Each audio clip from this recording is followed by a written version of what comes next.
I'd like to call the meeting back to order with my thanks, our thanks to past President Tooney for conducting the election, and our 5 past presidents who have been nominated as tellers who have retreated to the back room to count all of the votes. And thanks for participating in this moment of governance that we all should take very seriously every year. And thanks to all the candidates who have made themselves known to us. One of the things we always like to do at the annual meeting is introduce our fine staff, and that starts with our Executive Director, Tom Addis, who will come forward to make those introductions. But before I call Tom up, last night, one of the great and enduring privileges the president of the section enjoys is the opportunity to present the President's Award. And last night I had that opportunity to acknowledge someone who has contributed so greatly to all of our success, individually and collectively. And I'd like you all to say congratulations to the 2013 President's Award winner, Sharon Kerfman.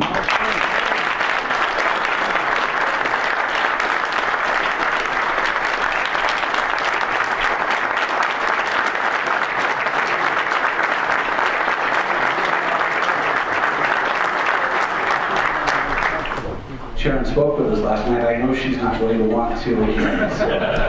So, Sharon, congratulations and thank you for all of the kindness over all of the years. And with that, our Executive Director, past President of the PGA of America, and just all-around swell guy, Mr. Tom Addis.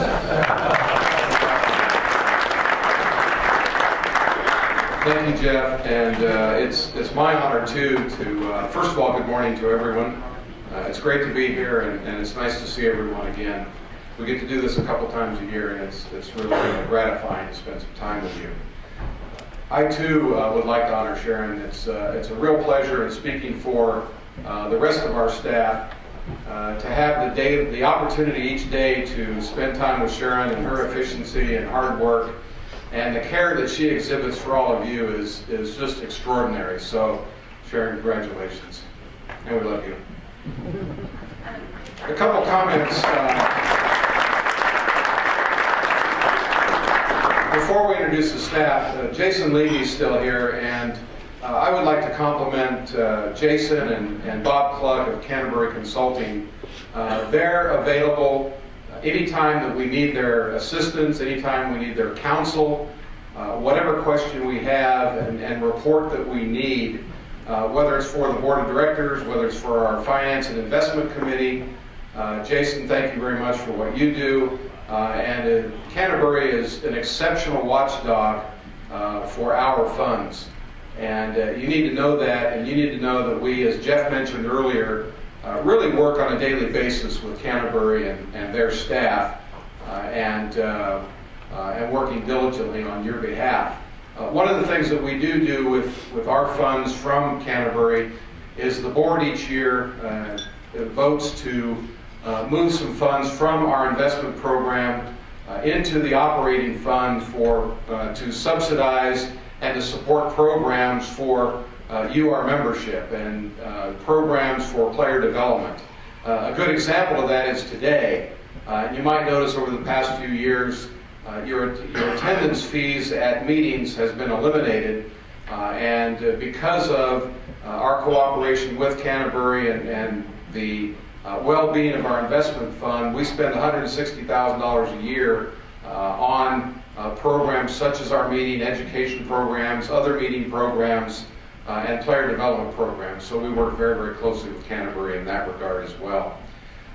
John mentioned earlier that we approved our budget just yesterday at the annual board meeting. It is a balanced budget.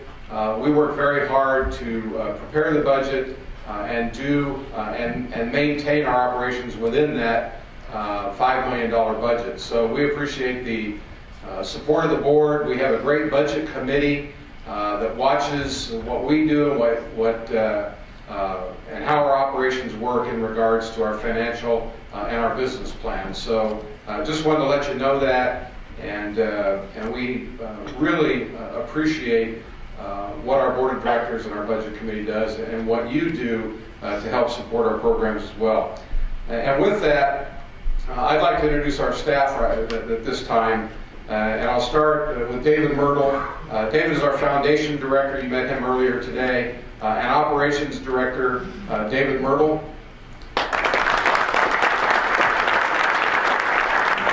I don't know if Rob Keller's in the room. Is Rob in here? Yeah, Rob Keller, you all know, is our Tournament Rules Director. Andrew Zeller, who is our Junior Golf and our Golf in Schools Director. You may hear a little bit about our Golf in Schools program, a brand new program that's being implemented by the section to bring golf into middle schools and elementary schools in the Southern California section. Alex Teagles, who's our Player Development Manager, and Alex handles our meeting programs. Alex, thanks to you and the rest of the staff for your hard work and your dedication to put these meetings together and these programs together. Brianne Lockhart, our Communications Manager. Brianne's somewhere in the back. Brianne works and publishes and edits and does every little thing dealing with our program, magazine, as well as our email and all of our electronic programs as well, our website, and we really appreciate that. Amy Stadelman. Amy is our Foundation and Programs Manager.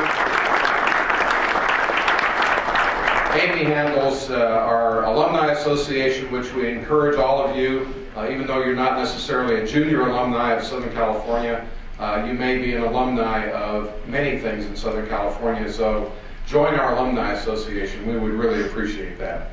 And Amy will be contacting many of you this coming up to 2014 for our 3-hour challenge program, which is our modified 100-hole deal that we do in the section.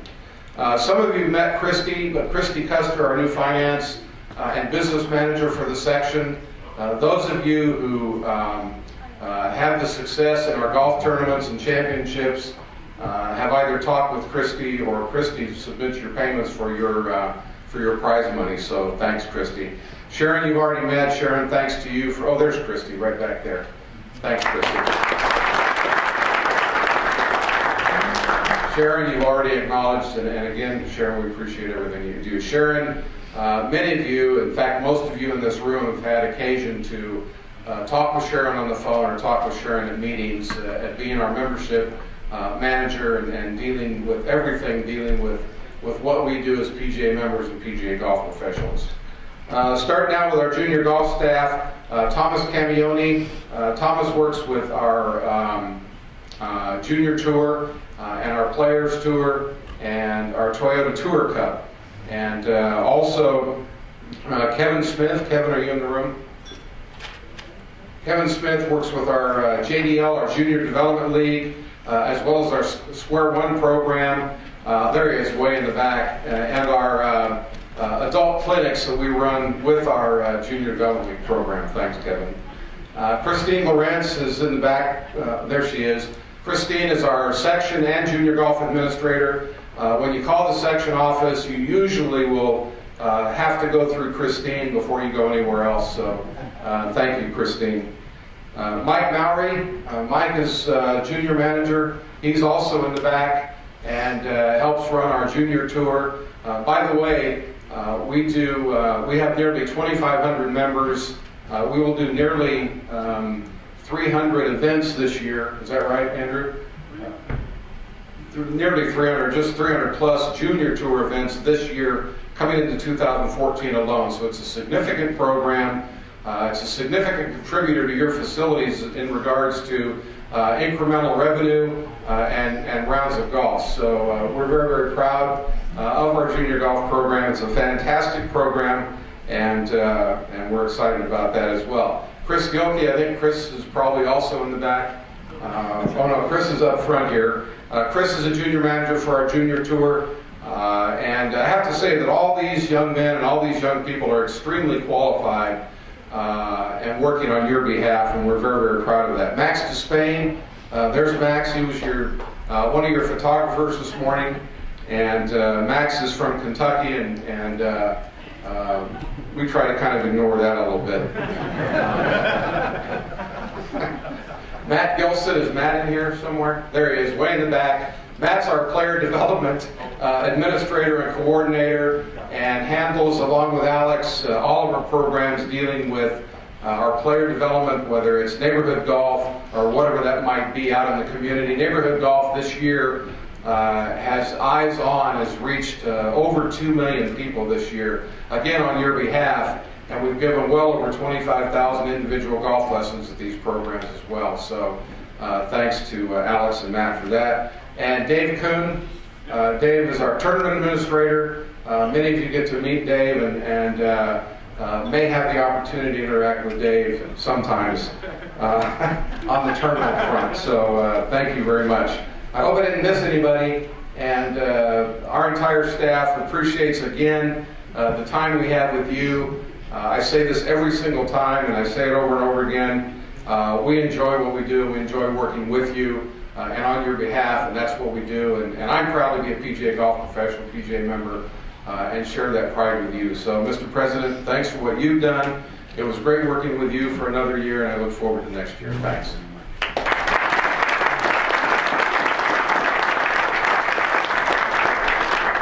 Thanks, Tom, and once again, as Tom says, at every single meeting and at every opportunity, I want you all to know that our staff is single-minded in their commitment to our better health and to just do all of the things that help make this wonderful section the great section that it is. So thanks to our staff, thanks to Tom. And with that, we're going to have a few brief moments of education from some very important speakers, and we're going to start with our District 11 representative representing the Aloha section, the Northern California section, and the Southern California section. Please welcome past President Bill Hulbert.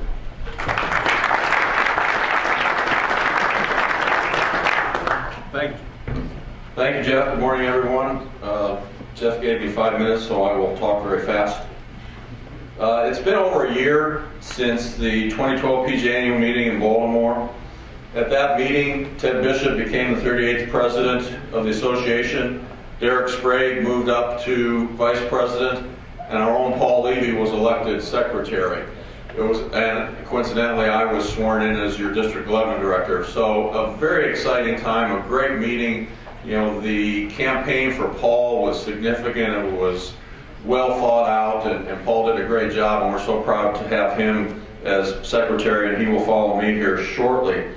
One of Ted's first acts as president was to announce the PGA's new executive team. Pete Vacqua was introduced as the new CEO. Darryl Kroll was promoted to COO, and Kerry Haig became our CCO, which, if you don't know what that stands for, that's Chief Championships Officer. So basically, those three gentlemen are the high-level executive team that, in concert with our three officers, serve as what we now call the Super Six, jokingly, but they've done a tremendous job, and they are truly a team that's leading the association.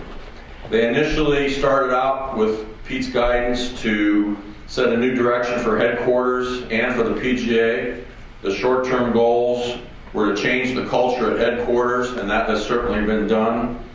There were significant personnel changes at headquarters to better position us to be both profitable, to serve the members, and to improve communication at all levels, and that certainly has been done. There are now monthly board calls with the officers and staff. There are monthly calls with all the executive directors throughout the country, and the digital communication is a continuing effort to improve what gets sent down to you as members. And then one of the key philosophies that has been established early on with Ted and the officers and with the executive team is continuity. You know, we're currently at work on a strategic plan that will set the tone long-term for where the association wants to go. The current officers, and Paul, I'm sure will touch on this a little bit, have definitely bought into the concept that rather than with each presidential change, things go up and down based on what that officer may have as an agenda, which certainly, as we know, makes it hard for staff. We're looking for a long-term vision for this association going forward that will continue from officer to officer to officer. And it allows staff to then focus, you know, unanimously on where we want to go going forward. And that is definitely happening. You know, the year was not without its challenges. The anchoring issue, which we all know about, and we will not talk any further, Andy Tooney, about. Took up a lot of time and energy from both the officers and the executive team. Once that was concluded and we understand that the ruling is going to go forward, one of the benefits that came out of that is a strengthening of our relationship with the PGA Tour and with Tim Fincham. The recent announcement by the PGA of America that the PGA purse will increase to $10 million next year. That was in conjunction with some joint initiatives that will occur with the PGA Tour. And those will help both strengthen our ties, strengthen us financially, but also help with promotion of the PGA and the PGA Professional. The association deal with NBC, which was just recently signed, basically endows this association financially going forward into the future. I don't think we'll ever have to worry about anything as far as financial resources. And that deal also has with it a number of caveats and provisions that will, in conjunction with the Golf Channel and NBC, again promote the PGA member, PGA instructors. You're going to see a lot going forward once that deal kicks in that will really help us as an association. The PGA annual meeting, which was held last month in San Diego, to me it's one of the best ones that I've ever attended. We had great speakers, Lee Trevino, Rudy Giuliani. We had committee breakout sessions. Our staff, again, we talk about our staff, and it's not likely that we talk about them as I believe, the best in the country. But as host section, they were responsible for doing section hospitality. It was one of the best environments I've ever been to. They did a great job, and we owe them our gratitude again for that. In part because of the agreement that we just signed with NBC for the Ryder Cup broadcast rights, it was announced at the annual meeting that ADP funding, which is funding that goes to every section, which currently is at $90,000 level, it's been frozen since 2003, will increase fiscal year 2014 to $60,000, and over a 5-year period will increase totally to $90,000. So that means ADP funding, national funding to the sections, basically in 5 years will double. Now we're a large section, we're very financially well off, and certainly Tom will not turn that money back in, but it's going to help us. But if you consider the smaller sections, Aloha section, which is in our district, Aloha section is basically a 1.5 person operation. Their executive director, Wes Wailahua, does a tremendous job, but he has a half-time assistant that helps him. Imagine what $90,000 a year will do to them as far as being able to service their members.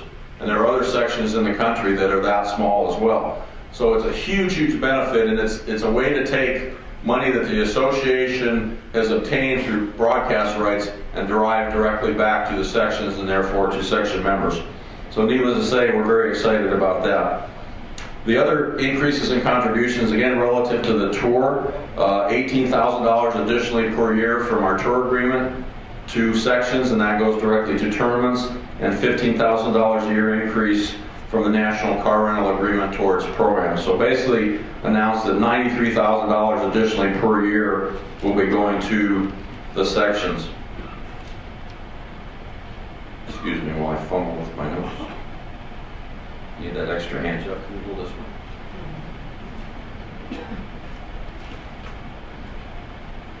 The other announcement made that in 2019 the PGA Championship, and in 2024 the Ryder Cup will go to Bethpage Black. That's a huge market, as we all know, and again that's significantly due to Pete Bavacqua. Pete was directly involved in doing this TV deal. His expertise in that arena and what he brings to the table as a CEO is just tremendous, and so the board approved basically giving Pete a 5-year contract, taking the 3-year contract that he had and basically throwing it away and extending him to 5 years down the line. So we know that our solid leadership at the top will continue with him, and we wanted to lock him up and not take the chance on losing him. Real quickly, one resolution was passed at the annual meeting. That's Resolution 1, which basically allows an apprentice at a recognized indoor teaching facility to go through the PGM program without having to go to green grass. That was supported by our section, supported by our district, and it basically opens up an avenue for an apprentice to work at these facilities and become PGA members. I mentioned the strategic plan will be at our spring planning session continuing to work on that. You know, this is such an exciting time for me to be a board member. I'm very blessed to have both Paul Levy, my friend, as an officer, and Tom Addis as our executive director and past president to lean on for their advice and their counsel. And it's truly an honor for me to serve as your district director. I thank you for the opportunity. And at this time, I would like to introduce the Secretary of the PGA of America, Mr. Paul Levy.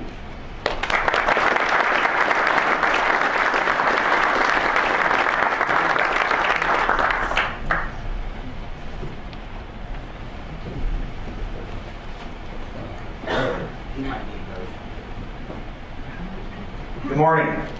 It's great to be here. Just really exciting to have completed a year as secretary, but really more exciting is to be here with what's my home section now for 9 years. I moved here in 2004, and I know a lot of the guys on the board and some of the people periodically I knew forever saw me as a Texan, but I had to educate them. I'm really a Coon-ass from Louisiana, being an LSU graduate, and it's great sitting with Mr. Marins last night talking about Pasquale Manalli's and Pat O'Brien's and all the great things in my hometown. But this is my home now. I love living in the desert. I live in Indian Wells, and any of you get out to the desert this winter, come see Dave, Craig, and myself. We'd love to host you. Toscana is a wonderful facility if you haven't seen it. I'm going to try to give a few updates, and then I want to leave some time for any questions. So if anyone has a question, I don't know, do we have any? We don't have any mics, do we, Jeff? Where are you? We don't have any mics out there, right? We do? Yeah, so if you have a question, please don't hesitate. I see Alex back there to raise your hand, they'll bring you a mic. I'd also like to congratulate the award winners last night and Joe Groman, a great speech. I know my involvement with the Folds of Honor program that Bill chairs, we've done it at Toscana for 2 years, and now I'm blessed to be the National PGA of America Board of Director member that's appointed by the PGA. So got to work with Dan closely this last year, looking forward to seeing what more we can do to support that great initiative. You know, the year has been both exciting and challenging, at times frustrating, but overall very rewarding. But I think the main thing I'd like to deliver today is, as a section member, and I sat in the chair of being a section member back in Southern Texas for many years before I got on the board, where I was on for 14 years, and then I think I served here for 5 years on our board. And it's the old saying, what's the PGA doing for me, or what does national mean to me? The PGA of America, it's a local experience for most of our professionals.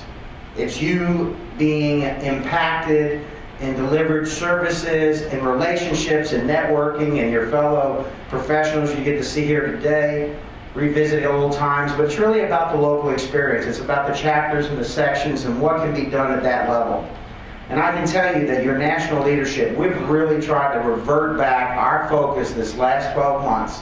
Ted, Derek, myself, and a great addition has been Darryl Kroll, our Chief Operating Officer, who I knew from South Texas when I was an officer. Darryl was the ED in North Texas.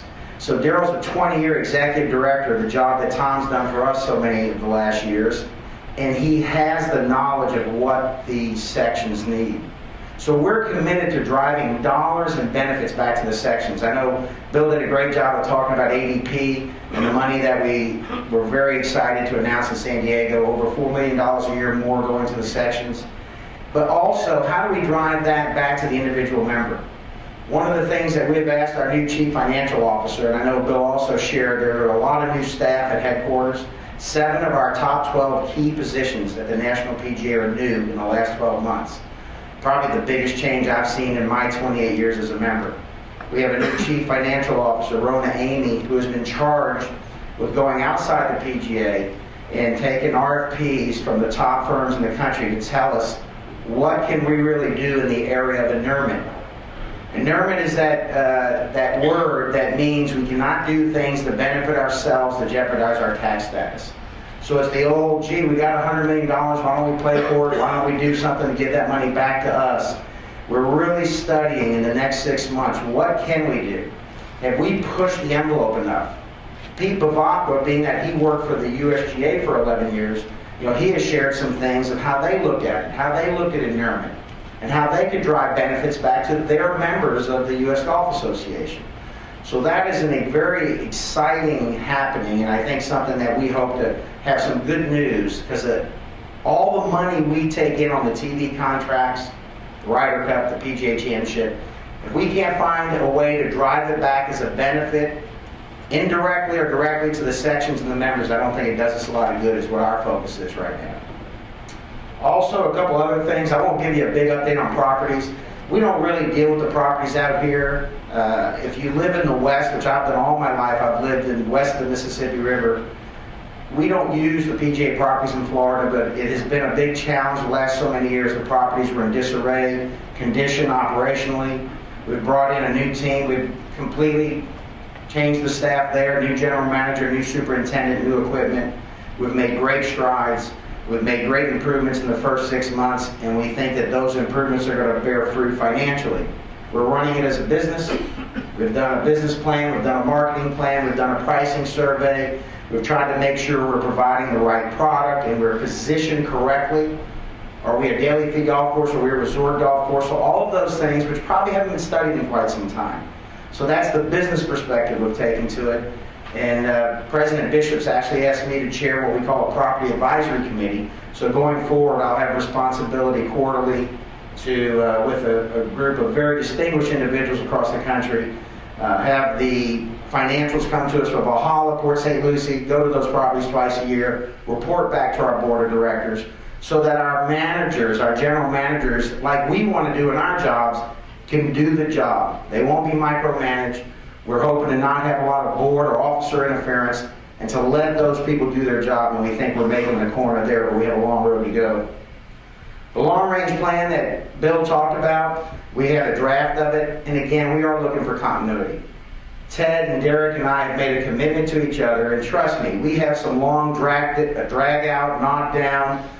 We get together once a month in person. We have at least one meeting that goes 5 or 6 hours, and we come out as a unit of one. But we greatly debate, greatly take the input of the board of directors before we make any decision. And at the end of the day, we need that roadmap so the PGA's direction doesn't change every 2 years or every 18 months. It's kind of like I always say at a club, the ball washes red or green. We want the rakes in or out of the bunkers. It just depends on who the club president is. Well, the changing of the officers and the president of the PGA, if it's changing the direction we're giving staff, you as a staff at a club, you know what happens to you. You get a little paralyzed. You're not as effective. So that's something we're very committed to doing, and hopefully you'll continue to see, not just for the next year, but all the way through my presidency, and then hopefully as the officers come in behind me. The NBC deal, Pete Bavacqua, I cannot tell you how excited I am to have Pete re-signed up so that he has a 5-year commitment from us to be here through my presidency. He won't take credit for it, but I think he pretty much single-handedly made sure that the NBC deal, the new Ryder Cup contract, which is the largest economic event in history of the PGA of America, was that we got the value from that contract that we did. Significantly more than the past one, and to take that a step further, we have in 2019 the digital rights. We have a 10-year deal, more than that. The original TNT deal, I guess, was really signed in the early 2000s, Tom? Yeah, so it's, I don't know, 15, 16 years. It expires in 2019. Digital rights. The PGA Tour says in 2020, when their digital rights come up for renewal, the digital rights will be worth more than their TV rights. So you can imagine what the value of that is. Our CBS contract with the PGA Championship comes up in 2019. So, as Bill said, the economics of the Ryder Cup contract alone really in Dallas we look at for a long time to come. But we have 2 tremendous, significant economic happenings down the road that I can't even think about what could happen economically. But again, if we can't get that money back to the members, back to benefit the association, that's where our focus is. So it's going to be an exciting next 6 or 7 or 8 years, I think. Last thing that I'd like to share, we've zero-based everything. Besides the inurement study, we've done a salary study, we've done a compensation study. Are we paying the people correctly? We've got 7 of the top 12 positions at headquarters are brand new, of the key people. New chief financial officer, first ever director of marketing, director of merchandise. We have a very coordinated merchandising effort where the merchandise for the PGA and Ryder Cup tents, which are multi-million-dollar operations those weeks, you've attended one of those events, you know how big they are, but also coordinating that with the people in the PGA who buy uniforms. Coordinate that with the bookstore. One thing that I've been working with Mike Quirk, who's our director of merchandising, has been with us about 8 months from the USGA, is taking the old online bookstore that used to be the catalog, and we used to say, why would you buy a shirt from the PGA? It's $80. I can buy that shirt in my shop for $38 and it just doesn't have the PGA logo. We're looking at delivering that type of merchandise to the PGA member at a cost plus 10 type experience. So people will proudly buy the PGA logo, wear the PGA logo, buy those PGA logo briefcases. So we can all display that badge that means so much to us. So that's just a snippet of some of the things. But at the end of the day, please know that your officers, your national leadership, the board of directors are very much focused on how do we benefit you, the member. How do we help you get more value out of the PGA? How do we help motivate and educate to get you the tools you need to show your employer you have more value? So it's always fun to try to get up here and do this in 5 minutes or less. You know, it's kind of like trying to put 20 gallons of water in a 1 gallon bucket for me. Being from Louisiana, I like to talk, so it's difficult. But at this time, I'd like to kind of open the floor. Any question on any subject? If you have a question, raise your hand. I'll bring you a microphone. Yes, sir, right over here. You don't need a mic. Yeah. Mr. Levy, one of the things that's, I've been in the section for a long time, and I go back to many years ago when I was playing in the National Club Pro back in Missouri, and the PGA of America at that time had quite a few spots. I want to say, you know, I guess I'm coming from a player standpoint, and that's one of the things that we have the opportunity now with you in here being on the West Coast, and our association with PGA Tour, how much stronger it's been in the last few years. Those spots have been taken away from us and been taken away and replaced with cash and dollars from the PGA Tour. And I see a real great opportunity for our national office now with PGA Tour Canada, PGA Tour Asia, PGA Tour Latin America, all those things that we have coming up to really get our new apprentices and PGA members an opportunity, I know not for dollars, but maybe for spots, into those tours, maybe top 2 guys, top 3 guys. I think we should be doing something like that, because I think the PGA of America, in my opinion, the average age in this section is 50 years old. I think that there's a big problem there with young guys coming up in the PGA of America, and I think that as we take away those spots and we take away those opportunities to play other than the National Club Professional Championship, and that one individual gets 6 spots, there's not a whole lot for anybody to look forward to. And I think that's why we're losing younger guys coming into the section. And hopefully the PGA of America can go ahead and do something to bring those spots to our membership. Well, first of all, I'll share a few things, and I'll also keep that comment in mind as we go back, because we are looking at what we can do with the tour, playing opportunities. One, the 3 of us are committed that there will not be a change of PGA Championship spots on our watch. That's something that's just not going to happen. Whenever we've had some discussions in my first year, we've made it real clear certain things are not on the table with Commissioner Fincham and Ted's dealings with the tour.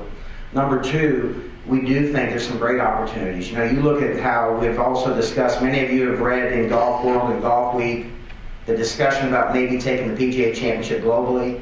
And I know I've had a few meetings in the last 3 months where I've sat down with some past presidents, some leaders around the country, and they basically looked at you and said, are you nuts? Why would you take the PGA Championship globally? Look where golf is.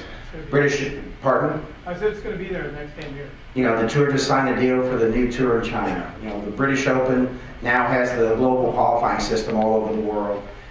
You look at our junior golf program. In the board meeting yesterday, they had a handout that said 55% of our junior golf participants in Southern California are Asian. And you wonder why we maybe be considering a PGA Championship in the Far East. I hope people will respect that we're looking at everything with a whole new set of eyes. I'm a businessman who happens to be stuck in a golf pro's body, and I love the game of golf. And I look at things from a business perspective. Pete Bavacqua is an excellent business person, 10 times the business person I could think of being. And everything we do, we're looking at how do we project forward, what's going to help our brand, what's going to help promote the game. So I think your comments there are very valid. Back to the grassroots of spots here, you know, we just had the deal, I know Bill, you touched on it briefly, the tour deal where we also got an additional $18,000 from PGA Tour. And one of the things in that was giving up some spots in the web.com qualifiers, which we don't own. They said, we're going to take them away. So we either negotiated and got something for them, or we let them just take them away. We didn't own those like we own the PGA of America spots, the 40 spots from years ago. We own those spots. The web.com, we didn't. So at the end of the day, we also have gained a few spots that they're going to give us back in events from that arrangement. Part of the deal with the tour is we've got to have just a good faith agreement and work together going forward, which I think in the last year, we've probably worked together closer than we have, I know, in my 28 years. But we are very focused on keeping playing opportunities. We know it's important, and I agree with you. A lot of young people get into the business. I'm 53, when I was 23, I wanted to play. I failed as a player, so I got in the golf business. We don't see that as much because there are a lot of other playing opportunities outside of being in the golf shop. Any other questions? Yes, sir. We'll come right back to you. There's someone way back here.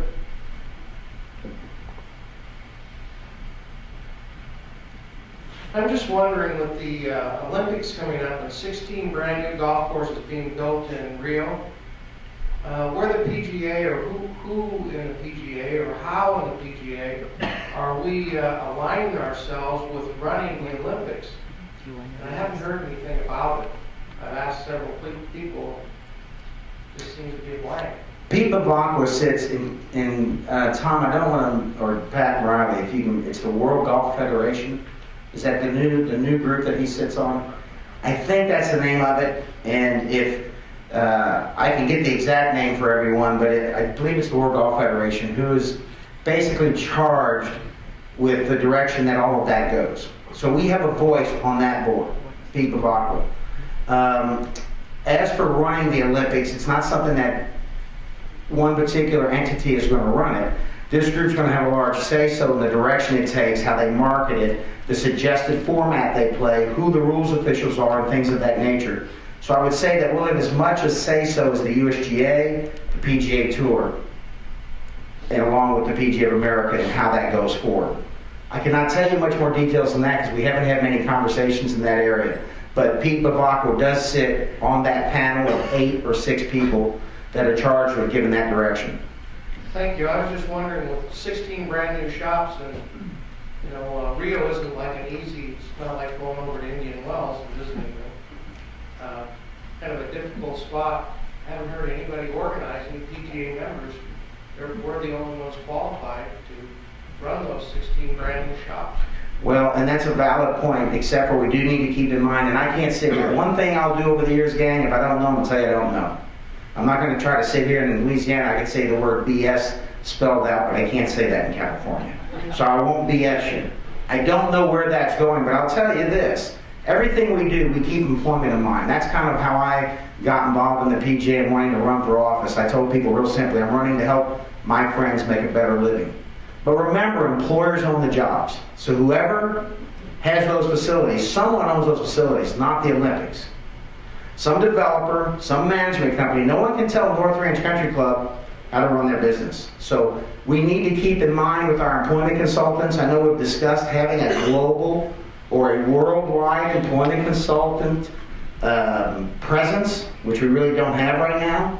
I think there's great opportunities overseas in employment. And one other thing I'll share with you on tournament golf and the Olympics, we've had a lot of discussions about a West Coast PGA Championship. I want you to know that I, for one, in our officer meetings have said, you know, I think we've had 3 PGA Championships west of the Mississippi River in like 38 years.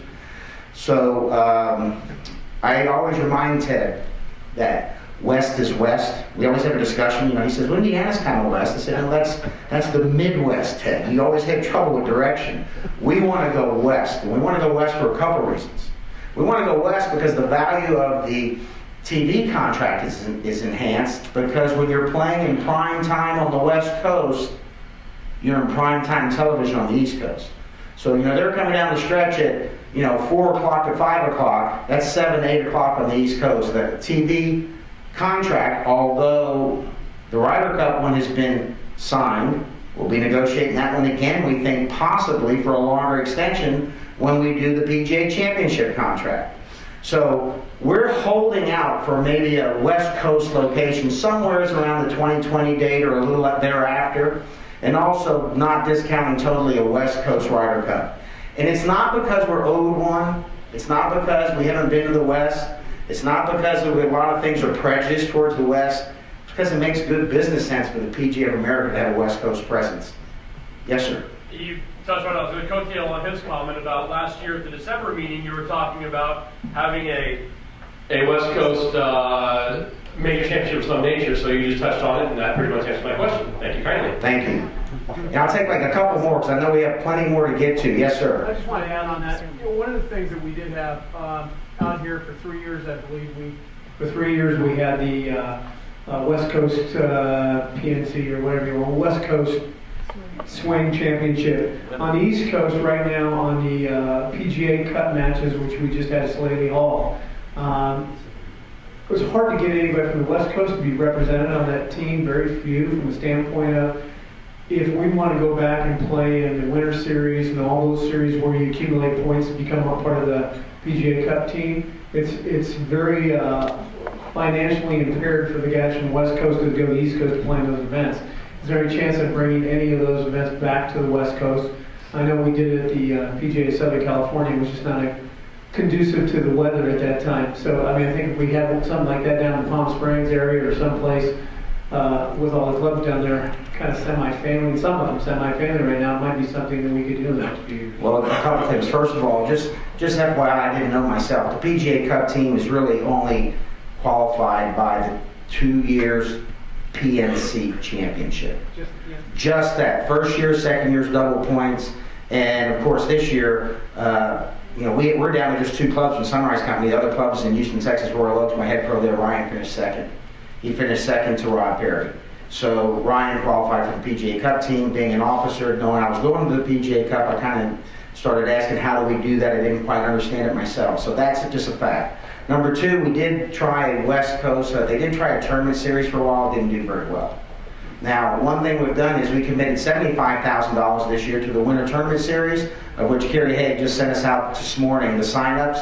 We improved our sign-ups 135 people over last year because we've added some money to the purse. I agree with you. When I was the Southern Texas president, we used to go to the annual meeting and say, look, it's not the same. All you guys in the Northeast are off. You go to Florida in December and January. I think my best response to that is we choose where we live, we choose where we work. I believe in choice. So in other words, if we're going to go to Florida or not, that's part of that scenario. As for getting the PGA to come west, we've tried to do it and we haven't had the participation because they're going to come west in the winter when they can play, and then a lot of our people are working. So we just haven't got good participation. I'm not giving you an excuse, I'm giving you an observation. So if we did it in Texas or something. We did a few events in Texas, that's where I was, and they didn't do well either. So the bottom line is a lot of the people that go and play are off in the winter, and they tend to be that north of the Mason-Dixon line, east of the Ohio Valley. For whatever reason, I think a lot of that's rooted in an employment situation. I can't tell you for sure. But it's a really valid point. We hosted the senior PNC. I championed with, when I was on the Board of Control 05 to 08, at Toscana in 08 and in 10, and I'm working on one in the near future to come back to Toscana. Again, I'm focused on playing opportunities in the West. Was there one other question? I appreciate your time. You all know where I'm at in Toscana. If I can help in any way, you have any question, don't hesitate to give me a call. And thank you for letting me visit with you.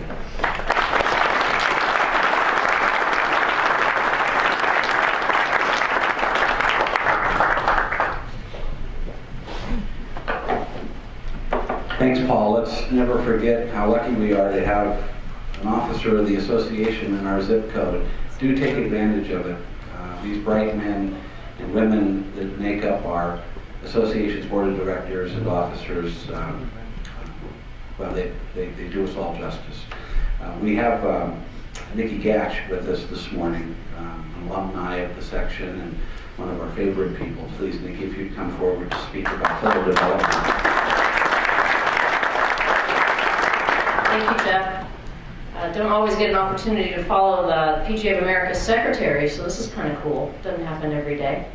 I'm going to keep this brief. I know we still have a lot to get through on the agenda, and you guys need to get out on the golf course where you belong. But I just want to give a quick update on player development, and then I'll finish up with just a 3-minute video on PGA Junior League Golf. We've had a great year. 2013 was great. We're making a lot of great strides. A lot of you in this room are doing tremendous work at your facilities to grow the game and ultimately grow your business. So I want to commend you on that, and it's been a pleasure for me to work with you and help in any way that I can to help you reach your goals. One person in particular that I'd like to recognize, I know you've heard from him today in his nomination speech for Robin. He was recognized last night as our first Player Development Award winner, but Lawrence Gilbert, I'd just like to recognize him again and the work that he's done. And he's been very humble in the times that he has spoken and even last night. But I just want to recognize the fact that he alone in his player development programs at Coto de Casa, which is a private club, he brought in $250,000 in the last 12 months to that facility. Very, very phenomenal. We've just finished completing a case study, which we hope to share with all of you in the near future, that highlights what he did, his programming, his planning, his marketing, and how that incremental revenue was brought in. So I just wanted to recognize Lawrence and let you all know that it is possible and these programs do work. Specifically, a couple of our flagship programs, Get Golf Ready and PGA Junior League Golf. I'll start with Get Golf Ready. And Lawrence focused a lot of his efforts on Get Golf Ready. We've seen a lot of success in that. We've made some strides. We now have over 160 facilities participating or approved as Get Golf Ready facilities in our section. That's a great number, but we still have a ways to go. That's just under 40% of our section facilities are approved Get Golf Ready facilities. So I encourage you to take advantage of that national brand, those national PSAs that you see on television, the national marketing. Take advantage of that. Co-brand your programs, brand your player development programs. A lot of you are doing essentially Get Golf Ready, but you're just not calling it Get Golf Ready. So I encourage you to take advantage of that. And a lot of our facilities are seeing success, from private facilities like Coto de Casa to public facilities, resort, even standalone driving ranges. So please know that it's for everybody. You may have to alter it to fit your facility and your customers and members' needs, but it does work.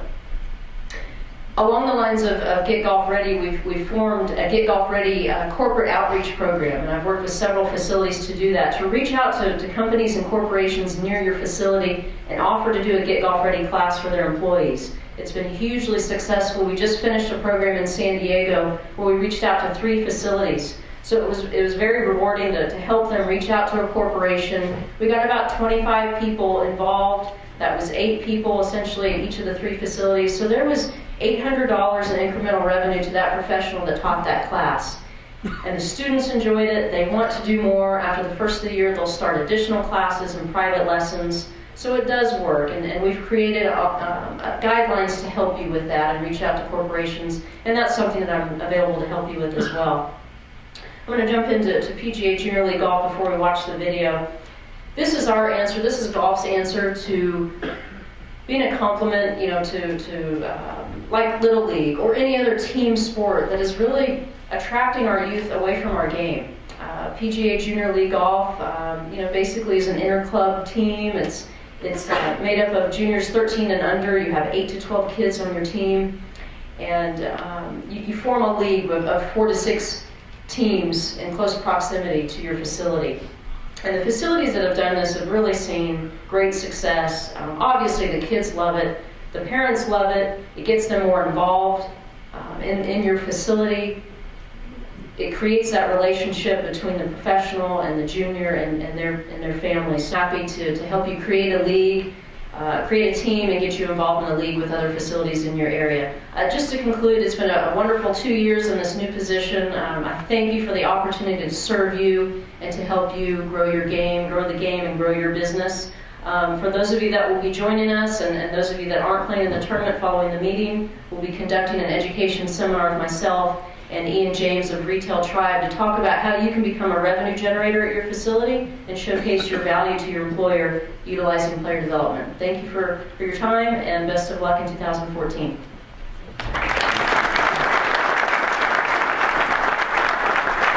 Thanks, Nikki. And it is really important that we all take advantage of the resources that are available here within our section, and Nikki is certainly one of them. Craig Kessler from the STGA, our Governmental Affairs Czar, is going to speak with us for just a moment about some issues that are taking place here in our community and marketplace. And Craig, welcome to our annual meeting.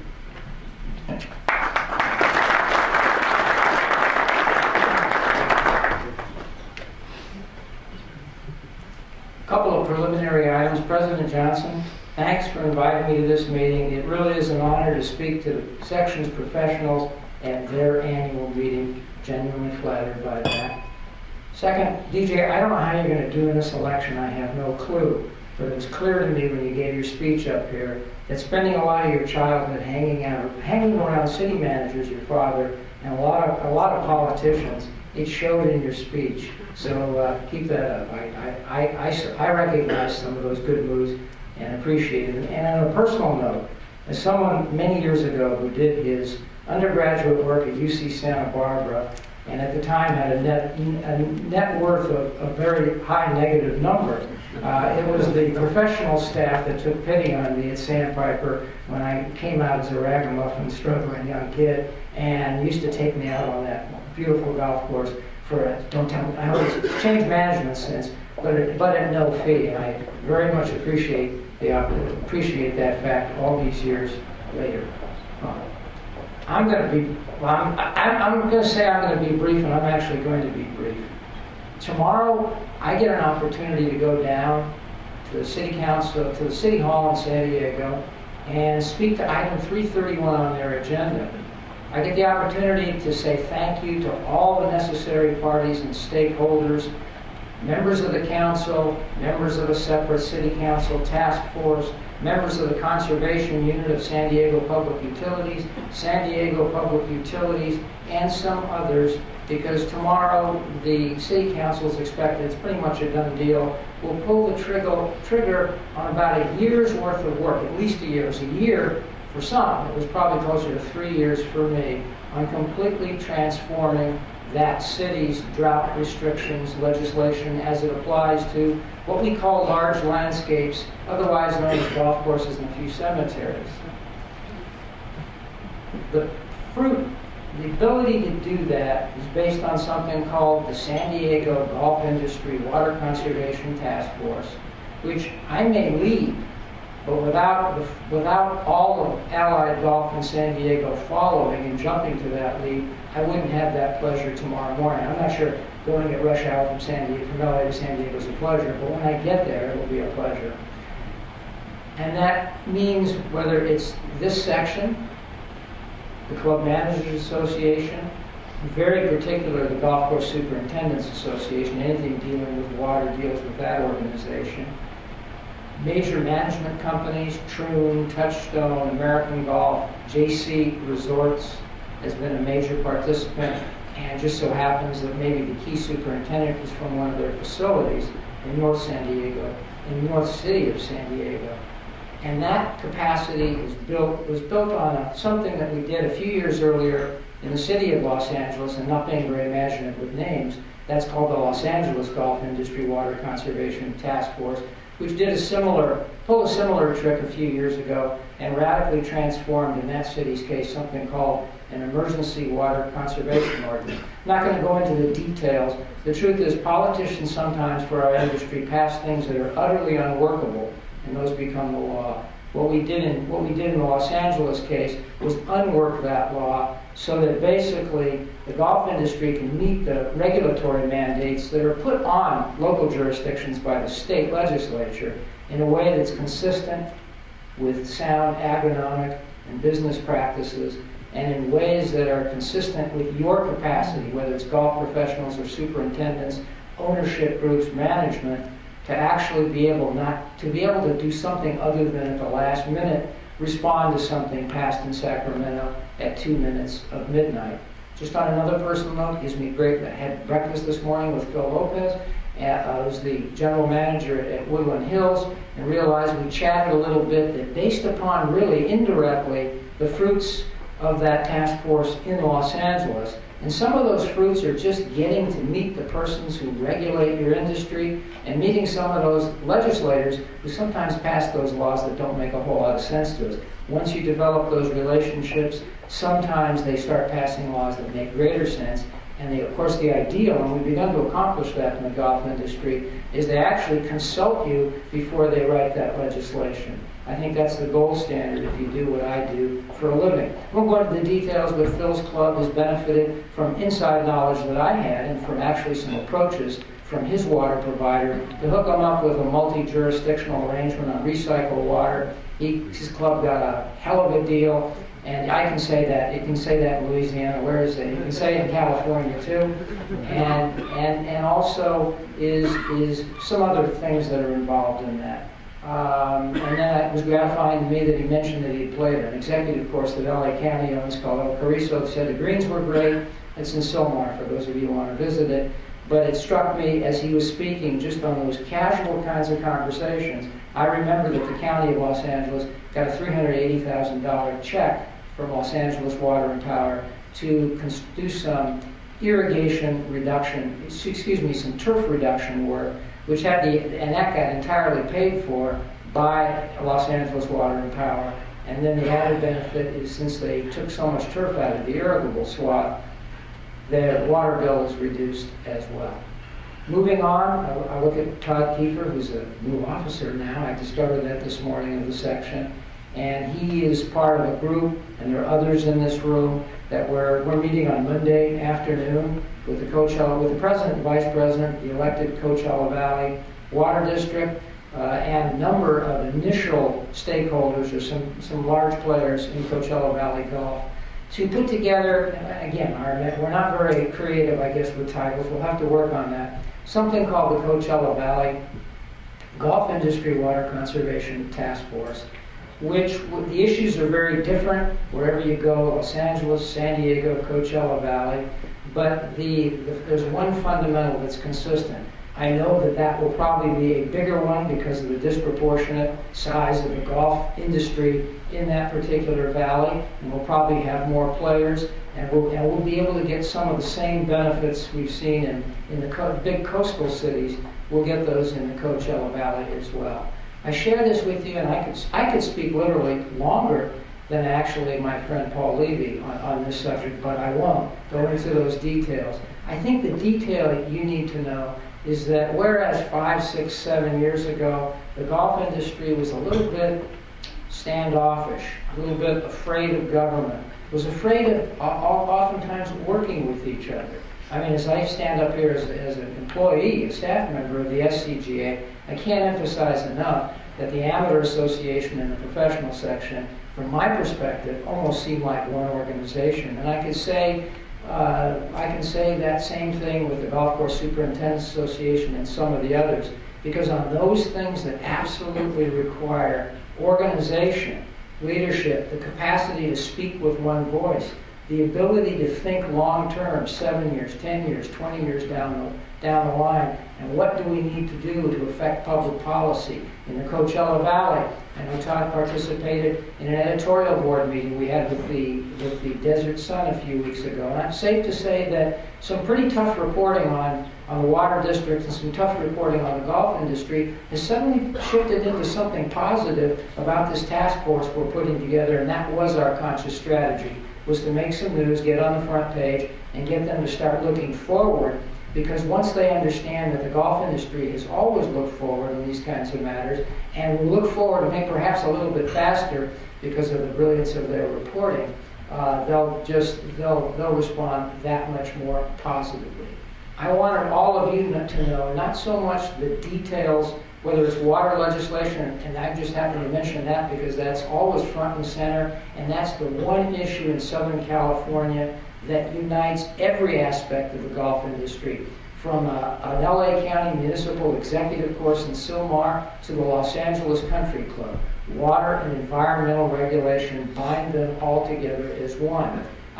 Also, if some future challenges, if Proposition 13 is dusted off and we're looking at a split roll, that could happen in 2014 as an election next year. So my guess would be 2015. Well, I think we're organized now proactively to be in front of that and be able to respond to that, perhaps fashion an outcome that's a little more conducive. That's not agronomy, but sound business practices. But I wanted to make sure today at your annual meeting that you understand that the board of your organization, the staff of your organization, Tom Addis serves as president of the California Alliance for Golf, and in that capacity he has and maybe perhaps it's the misfortune of sharing a lot of emails back and forth with me. Your organization is committed in every way to doing those things over and above maybe some of the traditional things you hear at your meetings, which go more to the nuts and bolts of the actual business you do and the functions you do. But as I was once challenged at a club meeting, why all this focus of our Amateur Golf Association on water?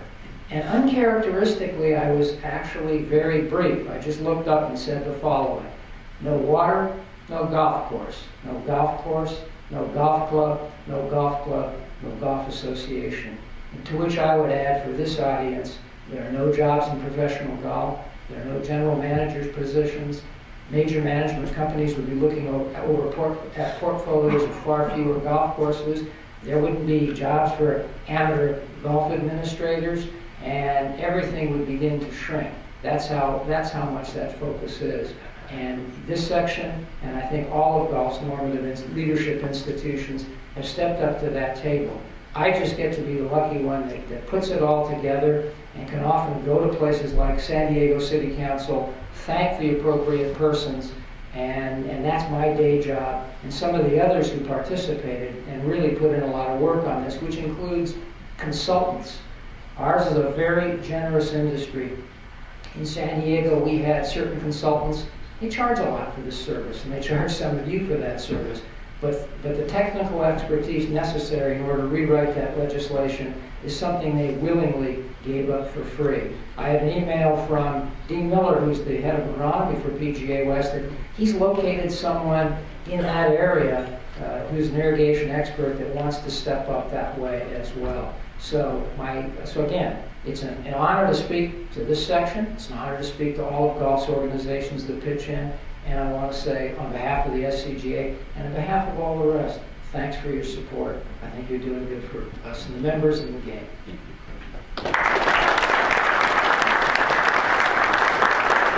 As Craig had mentioned, we do have a seat at the table with Todd Kiefer serving as our Governmental Affairs Committee Chair. And with the wisdom that surrounds us with men like Mr. Kessler, we're lucky indeed. We have one more brief segment. We'll announce the election results, have a brief open forum, and you'll be playing the great game of golf before you know it.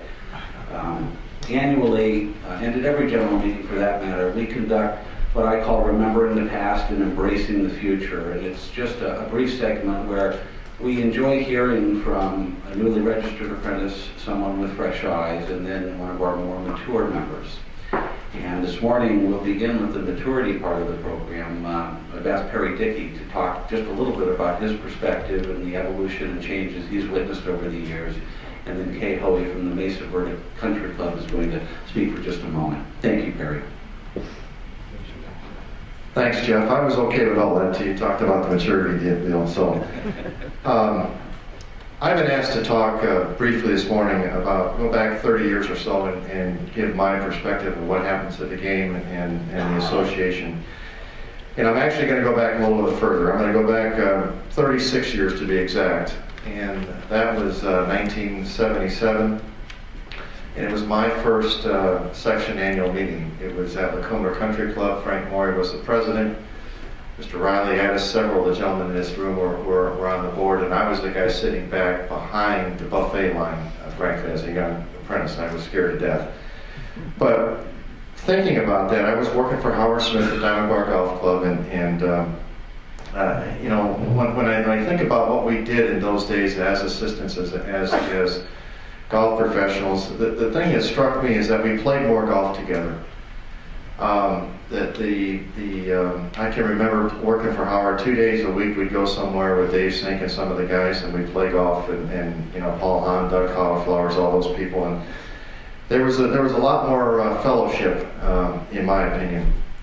I will also tell you that it seemed like there was less stress on us as PGA members. I think that the game, and frankly society and industry had a lot more innocence. I mean, we were just, you know, we were guys and ladies that could play golf a little bit. We taught the game, we sold the merchandise, we pulled the golf carts out, put the bags on them, and it was just a lot slower pace, if you will, as far as the industry.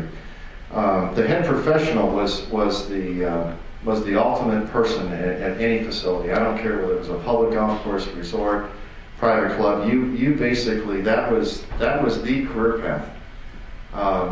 You know, I can tell you that I was one of the guys that got involved earlier in the GM category, and there was no classification for me for a period. Dickey, I used to have to say I was really kind of a director of golf, A4. You look at today, and I mean, you can almost flip it over. It's I think we play less golf, which is sad, personally. I mean, I miss it. I know that, you know, my first job was at Western Hills Golf and Country Club, and I mean, I literally was expected to play twice a week with the members. And today it's tough. I mean, Tony works with me there, and I mean, I'm trying to push him out the door, but the demands on any of us in this room is just, it's just, there's a lot going on. I think the employers today look at you, us, me, and they say, what are you bringing to the table? I mean, what value are you creating for this position? Whatever it is. I don't care if you're an instructor, you're a GM or whatever. And Lord knows, I never thought when I was working for Howard Smith that I'd ever be doing the job I did. I mean, my big goal was frankly to be a Pat Riley or be a Howard Smith owning concessions or something like that. That was it, man. But to be running a club like I'm doing that, you know, I had no clue that that's where it was going to go. I will tell you, I do think that specializations is here, and I think it's the future. I mean, I know, you know, you heard Mr. Levy talk. I attended the annual meeting this year, and I think the association, that's, you know, we need to line up in that way, and there is no right or wrong here. It doesn't matter where you come down in that equation. It is what it is, but I can tell you that I really do think the industry is going that way. So, all in all, you know, what's the future look like? I think it's different. I think it's still bright. I think that, you know, things and people are still going to have to.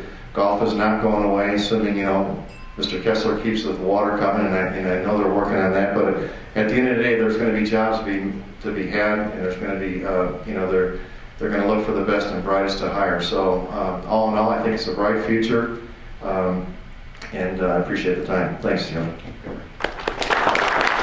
you very much.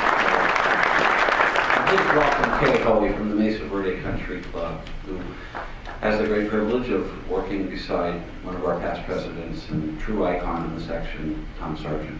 Kay, good morning. Good morning, everyone who wants to play.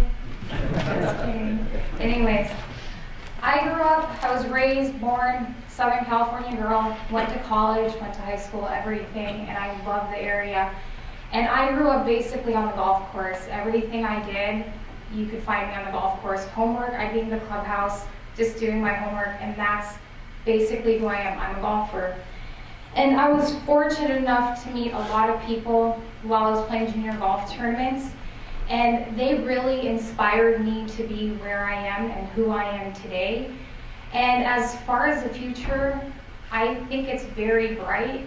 I'm very hopeful just because of all the people that I've met, all the experiences that I've gone through. I know it's not a lot. Everyone has a lot of years over me on the PGA.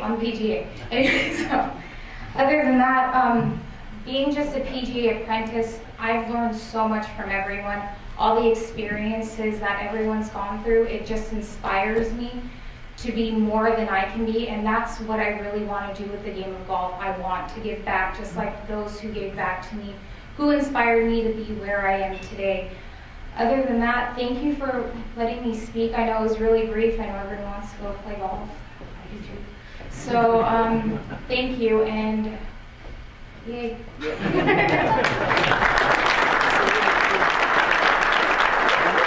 Ray is right.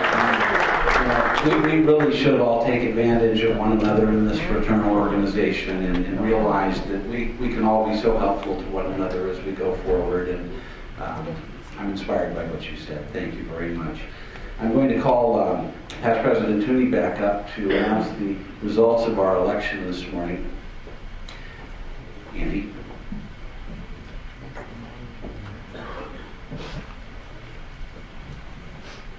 Let's see, I'm looking for all my notes that were left up here. Good, I've got that. That's the most important thing as we open the office. Okay. We all had an election this morning. I'm happy to announce we have one returning board member, Mr. Tony Letendre. Tony, come forward, please. Congratulations.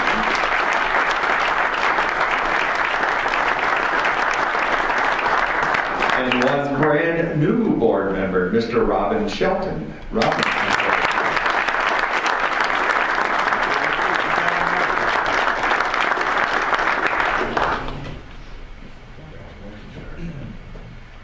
And we have the newly appointed secretary, Mr. Todd Kiefer, come forward, please. Todd, let's give him a round of applause because he's got a lot of work ahead of him.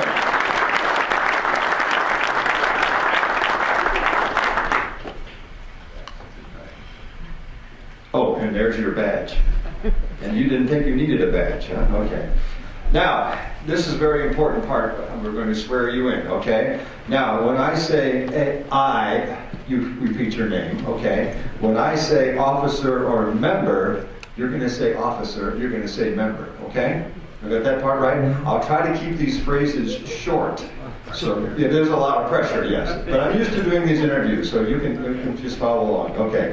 I, Todd Letendre, Robin Shelton, very good so far, as an officer or member, as a member very good, okay, of the Board of Directors of the Board of Directors of the Professional Golfers Association of America, of the Professional Golfers Association of America, Southern California Section, Southern California Section, do hereby affirm do hereby affirm that I shall at all times that I shall at all times adhere to and uphold adhere to and uphold the Association's Constitution, the Association's Constitution, bylaws, rules, and regulations, bylaws, rules, and regulations, and that I shall otherwise conduct my activities and I shall otherwise conduct my activities in a manner that shall be in keeping in a manner that shall be in keeping with my position with my position as an officer or member, as a member very good, of the Board of Directors of the Board of Directors of the Association, of the Association, and which shall reflect credit and which shall reflect credit upon the Association and its members. upon the Association and its members. Congratulations, gentlemen. Welcome back to the Board of Directors.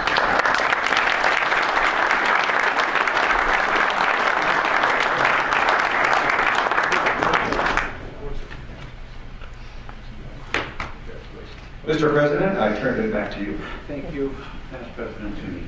Thank you very much. Congratulations. We have a bright future. Is there any old business? Anything old that you want to talk about? Is there any new business? Open forum, new business? Any topic you may wish? I have an announcement. We have a golf and schools program, and I'd ask Susan Roll to just briefly tell us a little bit about this exciting adventure we're about to embark on. Thank you. Real quick, we are getting ready to roll out the Golf and Schools program in conjunction with TGA, and we need volunteers, golf pros to teach it, and we are going to also be hiring 2 regional, or I guess you should call them area reps or managers in North San Diego County and North Orange County. So if you have any interest in either of those positions or volunteering or being a part of this great new program, it's going to be an amazing feeder program into our Square One, as well as our junior leagues and our other tour programs. So talk to Andrew Zeller if you have any interest, or you can contact me if you'd like to talk about it more or get more information. Thank you, Jeff. Thank you, Susan.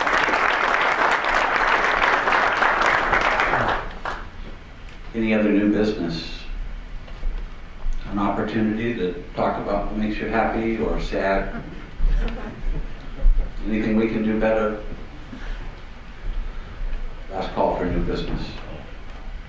I want to acknowledge a few outgoing board members before we adjourn. Todd Kiefer, Tony Latendre, although he's back in the fold, and Dan Hodap. I have 3 very handsome plaques here to give to those gentlemen, and thanks for their service, and I'll do that at the conclusion of the meeting. So thank you very much, gentlemen, the outgoing board members. And with that, I'll ask Rob Keller to come forward and talk about today's competition. Rob, thank you.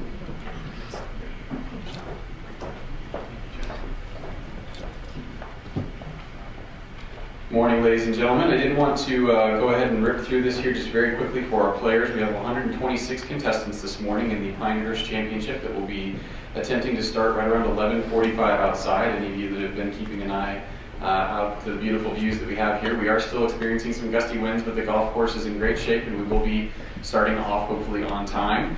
Special thanks to our golf course superintendent Ryan Bentley and his crew this morning for getting everything prepared out there for us and working with us very closely on this. Golf course looks fantastic, so we're excited about that. And then our director of golf here, Mr. Mark Wilson, once again, thank you very much for putting all this together for us. I would like to just very quickly go ahead and make our announcements for the golf while we're in here and warm and not out in the cool and the wind. On your golf carts, you're going to find an official scorecard, your hole locations, notice to competitors, and a sponsor card. Please keep all of those with you. The notice to competitors, there's just a couple of quick notes on the out of bounds, immovable obstructions on the golf course, and the lateral water hazards and their markings. So if you would just please reference those when you get to your golf cars and that notice before you head out. If you do have any questions, David Kuhn, Chris Gilkey, and myself will be down in the staging area, but please take a look at that first. We do have 2 tee markers out there today. We have our blue SCPGA tee markers for all male contestants, and then our pink SCPGA tee markers, which are women, and new, thanks to the tournament committee and board of directors, which will be a men's tee for contestants 70 years and older. We'll also get to play from that tee marker. The format is what we call Pinehurst. It is a modified foursomes. So basically we're playing by foursomes rules. Both players will play from the tee. The players then will go to their partner's tee ball, play the second shot, and from that point forward, you'll select the ball to alternate on the way in. When we're down there, if you take a look at this and read through, if anybody has any questions, again, please find one of our 3 staff members that will be down there. We're happy to help you through any of the rules if you have any questions there. I also have my cell phone number listed on the bottom of the sheet. We do get pretty good reception here. If you have your cell phone on you and have an issue on the golf course, please don't hesitate to call. We will have 4 rules officials out there, myself, Christopher Gilkey, David Kuhn, and then our rules committee chairman, PGA professional Ronald Connor, will also be out there helping us with rules today and pace of play. The last that I wanted to note before we head out there today for all of our PGA professionals, it's been a fantastic year in the Southern California PGA in regards to pace of play. We appreciate everybody's effort as members in our own events to get out there and put forth a good foot when it comes to pace of play. Today would be a fantastic day to continue that. Just saying. All right. I know David came up earlier, thanked all of our sponsors, our hosts, and what we can and can't do without all these people involved. And I'll leave on one last round of applause for all of our sponsors here at this meeting, our golf, the Here to Follow, our very gracious hosts, and I will turn it back over to Mr. Jeff Johnson with that.